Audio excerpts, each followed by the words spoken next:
Bismillahirrahmanirrahim.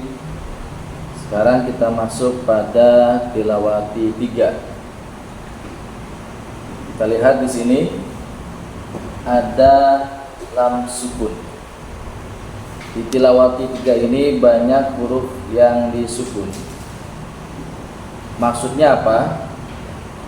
Padahal kalau sekedar sukun, kenapa tidak dimasukkan aja ke tilawati 2? Di tilawati 2 itu semua harokat ada.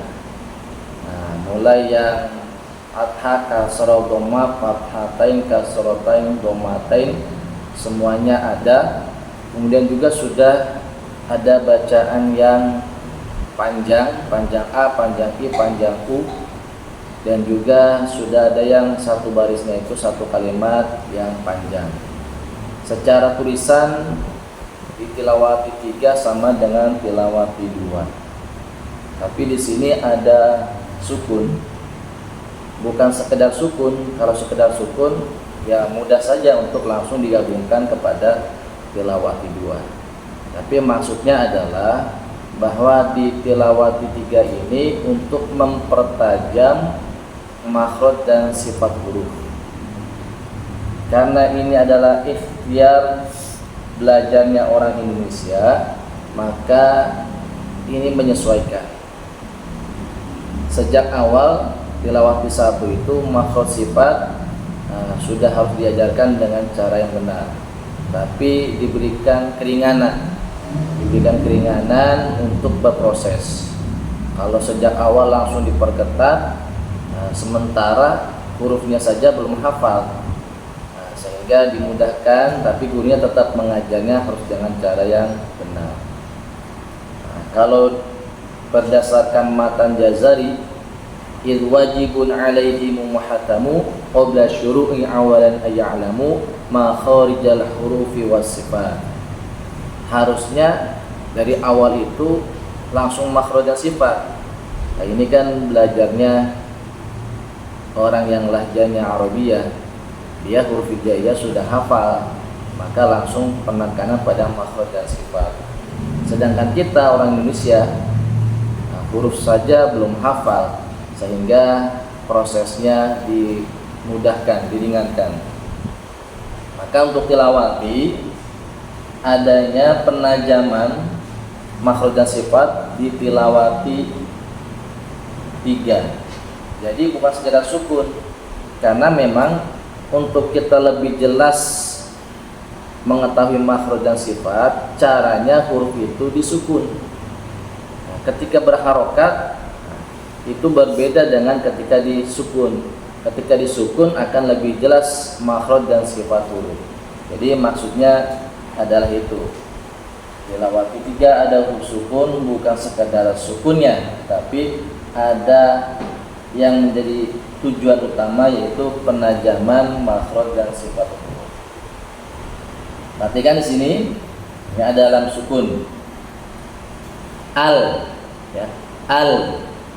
Jadi untuk tilawati 3, hal yang kita harus ajarkan adalah pertama tentang posisi. Nah, posisi ini berarti makhraj. Kemudian sifat huruf. Yang pertama posisi. Contohnya coba al. Nah, ini posisi benarnya kita kasih tahu. Jangan al. Karena orang Indonesia dalam pengucapan huruf L itu banyak yang lidahnya keluar, sebel. Sehingga pernah ada yang membaca qul huwallahu ahad, qul. Nah, ini salah. Karena L dianggap sama dengan lam, tapi lam itu lidahnya tidak boleh keluar. Jadi yang benar al, bukan al. Kemudian cara membacanya, contoh di sini hamalna, tidak boleh dibaca tertahan. Hamalna atau hamalna, male tidak boleh. Jadi cara bacanya lidahnya di dalam. Ketika di sini untuk lam, ini lidahnya yang warna kuning nih, sisi lidah bagian depan nempel ke gusi. Jadi al. Nah, seperti ini untuk gambarnya lam. lam sukun, lam sukun, lam sukun. Hamalna, faqulna, rosalna. Jadi tidak boleh lidahnya keluar, hamalna. Kemudian juga lidahnya sudah benar posisinya, tapi ternyata membacanya salah, hamalna, nah, tidak boleh, atau hamalna, nah, itu juga tidak boleh. Kita lanjut pada halaman berikutnya. Ini tentang cara membacanya. Ini ada alif lam sukun. Secara tulisan bentuknya seperti ini. Karena di tilawah kedua sudah kita pelajari, kalau ada alif sebelumnya fathah dibaca panjang. Ini secara tulisan begitu. Nah, maka kita sampaikan ini cara bacanya seperti ini. Jangan sampai dibaca wal aqibatu wal, nah, tapi wal aqibatu sama dengan wal aqibatu. Ini tulisan benarnya, tapi cara bacanya seperti ini. Kita lanjut pada berikutnya. Ini contohnya penerapan apa yang sudah dipelajari. Humul khasiruna hunalikal kafiruna. Kemudian yang akhir itu jangan sampai ada hamzah sukun. Contohnya kafiruna, na, gitu ya. Kita lanjut pada halaman berikutnya. Ada mim sukun. Nah, mim sukun itu dua bibir, ya. Am. Nah, cara bacanya dia tawasut atau bainiyah, seperti memelar lagi. Yamku. Tidak boleh yamku atau yamkuruna. Jadi untuk mim sukun ini dibaca tertahan hanya ketika bertemu mim dan ba saja. Selain daripada bertemu mim dan ba, bacanya idhar syafawi. Tidak boleh tertahan, tidak boleh mengalir lama. Tidak boleh yamkuruna atau yamkuruna. Coba perhatikan cara pengucapannya. Di tilawati 2 kita sudah mempelajari dhammah. Setiap dhammah dimonyongkan. Yamkuruna, yumsikuna, yamlikuna. Jadi belajar dan mengajarnya harus mempraktekkan artikulasi atau itmamul harakah. Halaman 5. Ini ada sin, ada shin, ya.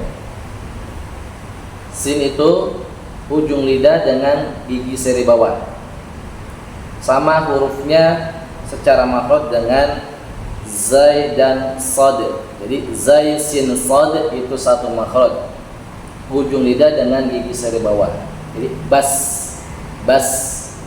Maka nanti pada contoh mustabina, mu-nya domah monyong, sinnya balik lagi. Bas, mu-nya saja yang monyong. Mustabina. Kemudian shin, bash, dan bash, ya, bash. Maka sama, jangan mush, tapi mush, mimnya saja yang mencucu. Mushfiqina. Saya langsung ambil bagian ini saja. Mushfiqina, mustabina, musrihina. Jadi perhatikan cara mengucapkan sin dan shin. Kita lanjut pada halaman 6. Ini ada ro sukun. Ro itu ya di sini nih. Ini ujung lidah, dia punggungnya, punggung ujung lidah, nempelnya ke gusi. Ini gusinya nih, ya. Jadi ini yang bagian daripada gusi. Jadi nempel gitu. Bunyinya ro, ya, ro bukan ro. Kalau ro terlalu banyak getarnya, itu karena posisinya kurang pas. Bukan ro tapi ro, ya. Kemudian untuk ro ada tebal, ada tipis. Kita ambil untuk yang sukunnya saja. Tebalnya Contohnya begini. Yang ini bukan tur, tapi tur. Turhamuna, turzaquna, yarbihuna. Ini yang tebalnya begitu. Jadi perlu menjadi perhatian untuk ro ini, kadang pengucapannya untuk orang Indonesia terutama anak-anak agak kesulitan. Tapi terus dilatih supaya nanti menjadi lentur. Kemudian ketika tipis, ya dia betul-betul tipis, bukan bir, tapi birkatun. Jangan buru-buru untuk kemudian menjadi tebal, jangan bil. Kalau birkatun bil akhirnya menjadi tebal, maka ditahan. Birkatun, dirwatun, mirhamatun, dan kalau mil akan menjadi tebal. Mirhamatun, ya, ro ada tebal, ada tipis. Lanjut, ada halaman berikutnya. Ini latihan, kita lanjut saja.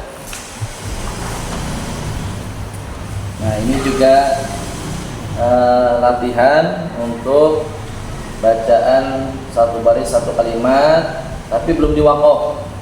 Datar naik turun, datar naik turun, datar naik turun. Nah, kita contohkan di sini basmalahnya turun dulu. Bismillahirrahmanirrahim. Wazinu bil qisqasil mustaqim.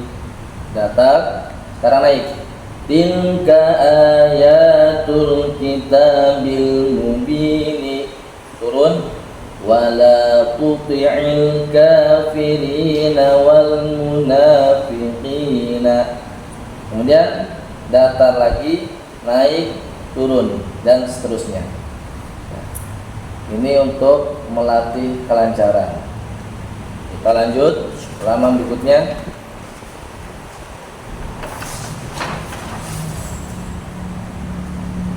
Nah, ini ada hamzah sukun. Hamzah sukun, hamzah itu makhrajnya di pangkal tenggorokan yang dalam. A, ha, itu satu makhraj. Maka jangan sampai bergeser. Contohnya begini. A, I, U. Nah, itu fathah saja yang benar. A, I, A. Pas I, U itu sudah bergeser makhraj. Maka pentingnya kita belajar makhraj supaya konsisten, apapun harokatnya, apapun posisinya, ya makhrajnya tetap di situ. Contoh yang salah, a ini benar, tapi pas i, u, nah itu berarti tidak konsisten. Harusnya a, i, u, ba. Hamzah ini punya sifat suaranya tertahan. Ba. Maka pada bacaan di sini, ya kuluna. Jangan ya kuluna, ya sifuna, ya kuduna. Bukan sekadar lancar dan juga bukan sekadar dia berirama, tapi yang menjadi poin inti di tilawah tiga ini adalah makhraj dan sifat. Jadi ya kuluna, ya sifuna, ya kuduna, ya. Ini untuk hamzah sukun. Sekarang kita tak sukun.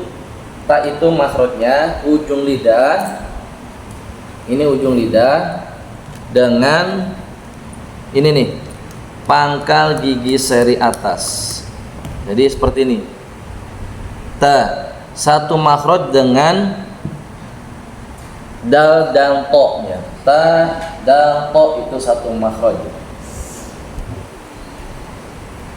Huruf ta ini punya sifat suaranya tertahan. Secara suara begini, bat secara suara, ya secara suara bat. Bukankah ta itu ada hamsnya? Oh ya, jadi bat, nah, bat. Tapi masalahnya adalah karena ta ini populer dengan hams, orang lupa bahwa dia punya sifat suara tertahan. Jadi baca langsung bats. dapat hamsnya tapi terlupakan tentang sifat suara tertahannya. Maka kalau kepada anak-anak atau pada siapa saja untuk lebih memperjelas dia punya sifat suara tertahan sedangkan udaranya mengalir, kita uraikan dulu. Contohnya begini, bat. Nah, hamsnya kita belakangin dulu, bat, supaya dia mengerti dulu bahwa sifat suaranya tertahan, udaranya ngalir. Nah, setelah paham seperti itu baru kita dekatkan, bat, bat. Nah, gitu ya, bat. Jadi banyaknya itu membaca ta dengan hams tapi sifat suaranya lupa bahwa di situ sifat suaranya adalah syiddah atau tertahan. Jadi contohnya bat, kita masuk sini, perhatikan sini ada suara tertahan, ada udara mengalir. Kalau yatsba'una itu ada udara mengalir hams tapi sifat suara tertahannya tidak ada. Harus ada dua-duanya. Yatba'una, yatrakuna, yatluna. Nah, perhatikan, jangan sekedar lancar dan berirama saja. Contohnya yatba'una, yatrakuna, yatluna. Ada sifat suara yang hilang di situ. Sekarang kita masuk pada ain sukun. Ain itu makhrajnya di tengah tenggorokan, sama dengan ha. Ha, a. Ain ini di tengah tenggorokan, tidak ada urusan dengan khusyum. Untuk memastikan dia tidak melibatkan khusyum, caranya kita ucapkan ain dengan menutup hidung. A, a. Dia harus bersuara ketika hidungnya ditutup. Tapi ketika hidungnya ditutup kemudian berubah, maka itu terbukti melibatkan khusyum dan itu salah. Contohnya nah, pas ditutup kalau dia mampet berarti itu salah. Kemudian ain cara membacanya agak melar, ba. Jadi kalau untuk baru mengajar pada anak-anak agak memanjang nggak apa-apa biar mengerti. Ba. Iyyaka na, bukan iyyaka na'budu. Nah, gitu ya. Kita ambil contohnya. Ta'lamuna, ta'rifuna, ta'taduna. Nah, ini untuk kita ambil contoh tadi nih, hamzah, ta dan ain. Kita lanjut pada halaman berikutnya. Ini contoh, tinggal mempraktekkan dengan benar. Kita lanjut halaman 11. Ini ada au, ya. Au bacanya lembut. Bacanya dengan u. Au, bukan o, bukan au. Jadi au, bukan au. Jadi bukan saufa tapi saufa. Contohnya saufa fauqa syauka. Nah, ini perhatian. Ini seperti yang kemarin sudah jelaskan di tilawati 2, bahwa tanda panjang a itu ada dengan alif, ada juga dengan fathah berdiri. Tapi fathah berdiri itu sekedar tanda baca saja. Yang menjadi patokan di sini nih. Nah, ini ada namanya alif bengkok. Maka ini bukan dibaca aula tapi aula. Nah, gitu. Ini terbukti nih. Di sini harokatnya biasa aja, tapi bacanya tetap panjang. Baik, kita lanjut halaman berikutnya.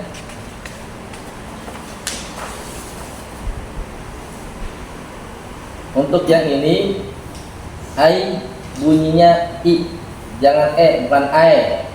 Nah, bukan ae tapi ai. Jadi ai, aina, baina, aina. Jadi jangan aina, bukan aina tapi aina.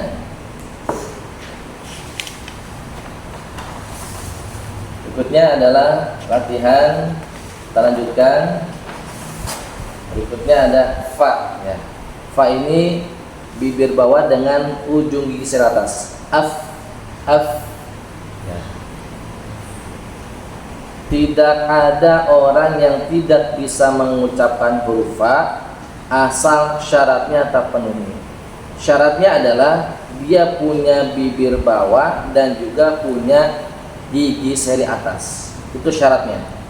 Jadi kalau ada orang yang mengatakan, wah saya mah nggak bisa fa bisanya pak. Nah, maka caranya adalah ini. Ini bibir atasnya kita pisahkan. Sudah tahan, terus gini, af. Terjadinya pak itu karena dua bibir. Pak, alam tarokai papa. Nah, itu karena dua bibir. Maka caranya dipisahkan dulu biar dia terbiasa. Af, fa. Jadi intinya tidak ada orang yang tidak bisa mengucapkan huruf fa asalkan syaratnya terpenuhi. Syaratnya apa? Punya bibir bawah dan gigi seri atas.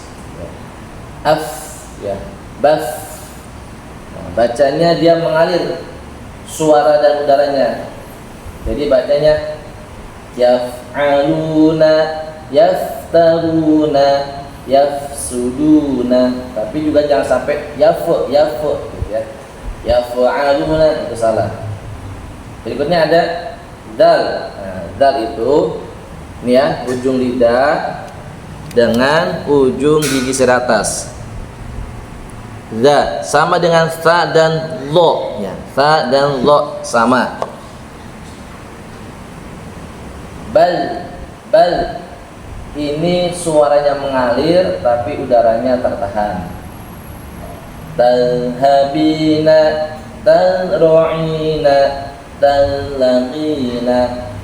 Pada contoh di ayat kursi itu salah tuh kalau bacanya bi'idzni, bukan bi'idzni tapi bi'idzni. Kemudian ada Allah sama makhrajnya dengan dal dan fa. Hanya dia itbaq melekat. Lo, bal, bukan bal. Maka makhraj dan sifat adalah hal yang wajib. Karena kesalahan pada sifat itu bisa menimbulkan kesalahan huruf. Misalkan harusnya li dibaca di. Oh, makhrajnya kan sudah benar. Betul, makhrajnya benar karena memang sama. Yang membedakan adalah sifatnya. Jadi kalau di adalah dal, ini li itbaq atau melekat. Ya. Jadi kalau adim itu sama dengan dal. Jadi ada huruf yang sama makhrajnya tapi beda sifat, seperti ta dengan to, ti itu gara-gara salah sifat itu bisa jadi salah huruf. Antara sin dengan sad, si. Antara zal dengan lo, li itu harus dibedakan dengan sifatnya. Kalau bicara makhrajnya, tempatnya memang sama makhrajnya. Contohnya yang lo, mulfiruna, mulhiruna, mulifuna. Lo ya, za lo, bal. Lanjut. Ada sa. Sa ini sama dengan zal tadi, bas. Kalau zal tadi suaranya mengalir tapi udara yang tertahan. Sedangkan sa ini suara dan udara mengalir. Bas. Ya, bas. Kita ambil contoh. Yasbituna, yasqiluna, yasmiruna.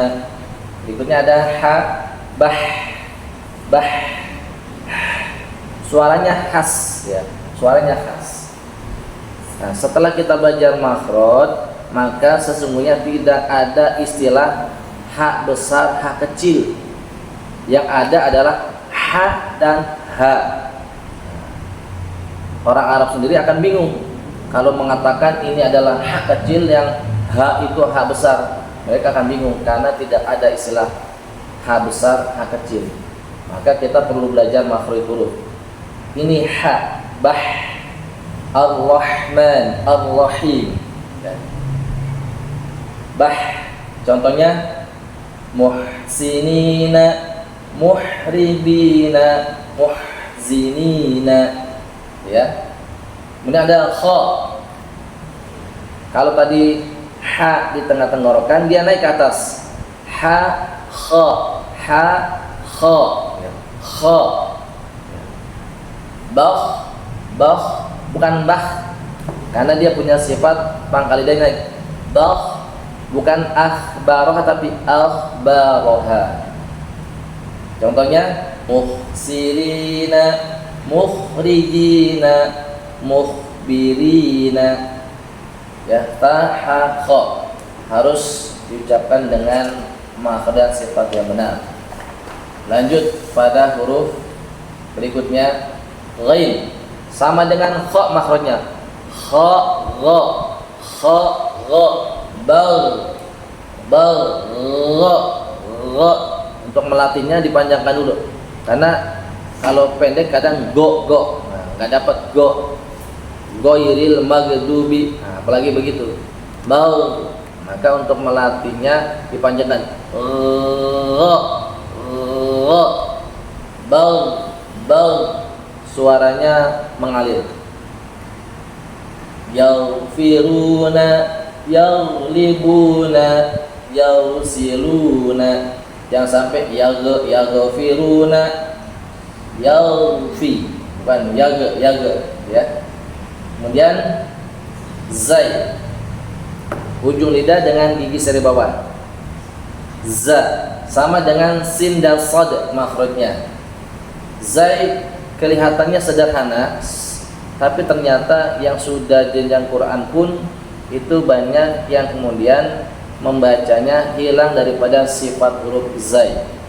Bacanya idza zulzilatil ardu zilzalaha. Ini secara makhraj sudah benar, tapi sifatnya ada sifat suara mengalir, ada sofir, ini ditinggalkan. Nah, akhirnya salah. Za, kelihatannya sederhana. Saya banyak sekali menemukan yang bacanya sudah bagus, tapi ternyata pas mengucapkan za ini ya hilang sifat hurufnya itu. Baz. Kita ambil contohnya, muzhidina, muzri'ina, muz'imina. Tidak boleh muz.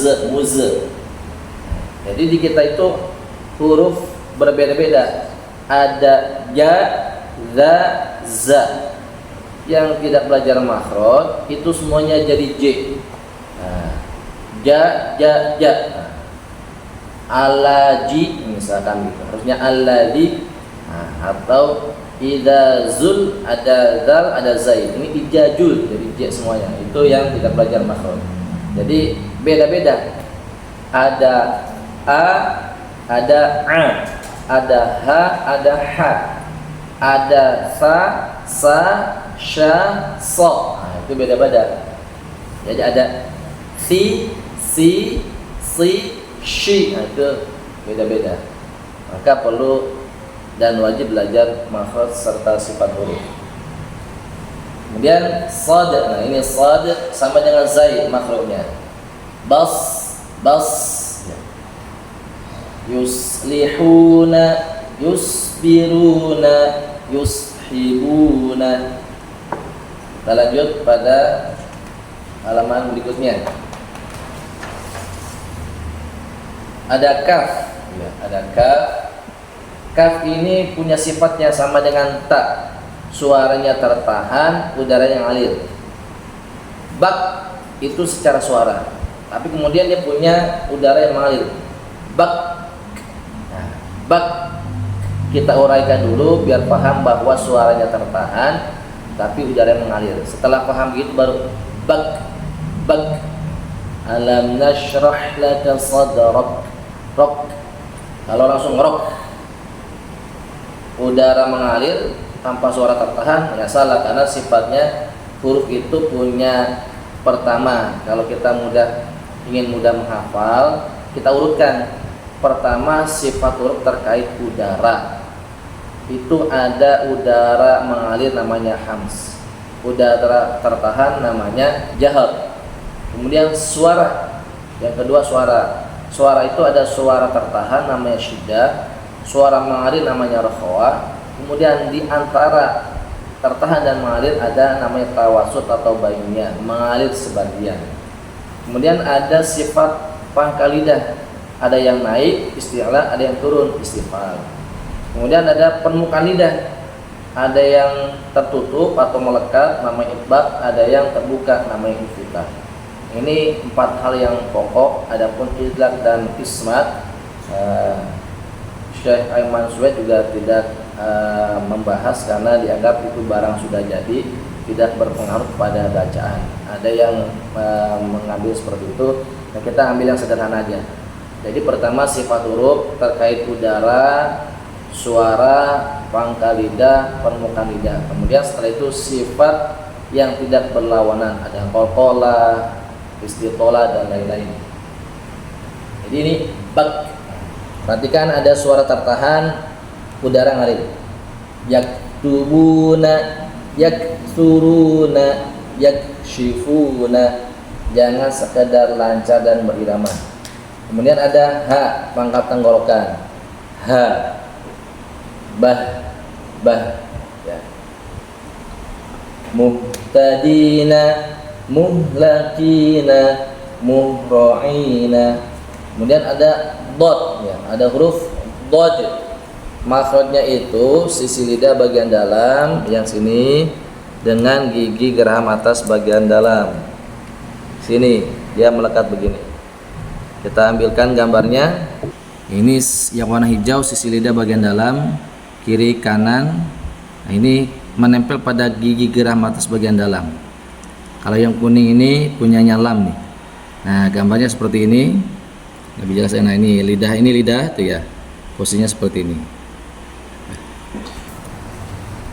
Jadi sifatnya itu yang hanya dia yang punya, yaitu sifat istitolah, memanjang. Baum. Jadi kalau diperjelas baum itu ada suara yang mengalir di situ. Nah, memanjang. Contohnya yadhakuna, yadribuna, yadja'una. Pada suratul Fatihah walau kalau kita buat slow motion walau nah, seolah-olah terjeda tapi ada suara mengalir walau justru kalau baca walau dolin itu belum sempurna mengucapkan huruf dotnya. Dan juga jangan sampai huruf sebelumnya ketarik oleh dot, karena dotnya ini punya sifat yang tebal. Harusnya walau, ini dibaca walau jadi walon. Nah, itu tanpa terasa begitu. Walau karena dotnya dianggap berat, jadi lamnya ketarik. Walau jadi walon. Walau harusnya walau do. Nah, gitu ya. Halaman terakhir ini akan kita baca semua. Basmalahnya turun, datar naik turun, datar naik turun, datar dan naik turun. Baik, silakan disimak baik-baik. Nah, kemudian begini, untuk memudahkan kita mengurutkan datar naik turun, ini kita jadikan ruas jari-jari kita. Misalkan ini untuk datar, ini naik, ini turun, begitu seterusnya. Jadi kalau nanti membaca Al-Quran, ayatnya banyak sekali, sementara kita harus kompak, maka caranya begini. Nah, berarti ini ada di posisi datar, setelah itu berarti naik, turun. Nah, ini kita manfaatkan supaya kompak. Karena kalau tidak seperti itu, nanti harusnya naik malah datar. Karena kalau setelah datar itu adalah naik, setelah turun datar. Nah, sementara antara datar dengan turun itu depannya hampir sama. Apalagi kalau dibaca dua harokat itu samalah antara datar dengan turun. Kalau setelah datar akan naik, setelah turun akan datar. Misalkan harusnya itu pada posisi turun, setelah itu datar. Karena dia mengira, wah ini posisi datar berarti dia naik. Jadi yang mimpin bacanya naik, nah, jamaahnya bacanya turun. karena yang mimpin ini dia lupa posisinya. Maka untuk memudahkan ini gunakan jari ini untuk data naik turun begitu sampai nanti terbiasa, baru tanpa ada penandaan tidak masalah. Baik, disimak. Bismillahirrahmanirrahim. Wala tuti'il kafirina wal munafiqina wa a'rid 'anil musyrikina wa huwa fil akhirati minal khasirina. ليغفر لهم ولا ليهديهم طريقا وما جعلنا عليهم حفيظا اليوم أكملت لكم دينكم وأتممت عليكم نعمتي وَرَضِيتُ لَكُمُ الْإِسْلَامَ دِينًا. Jadi perhatikan, jangan terlena dibaca wa atmamtu alaikum ni'mati, wa atmamtu alaikum ni'mati. Oke, dia bacanya lancar dan juga berirama, tapi salah di situ. Taknya nggak ada hamsnya, mimnya suaranya tertahan, ainnya suaranya tertahan. Harusnya taknya ada hamznya, kemudian mim dan ain itu lin umar bainiyah. Baik. Tilawati 3 ini merupakan kunci untuk bagusnya bacaan di level berikutnya, di jilid-jilid berikutnya. Jadi perlu membutuhkan perhatian yang sangat dan latihan juga yang lebih banyak. Terima kasih atas perhatiannya.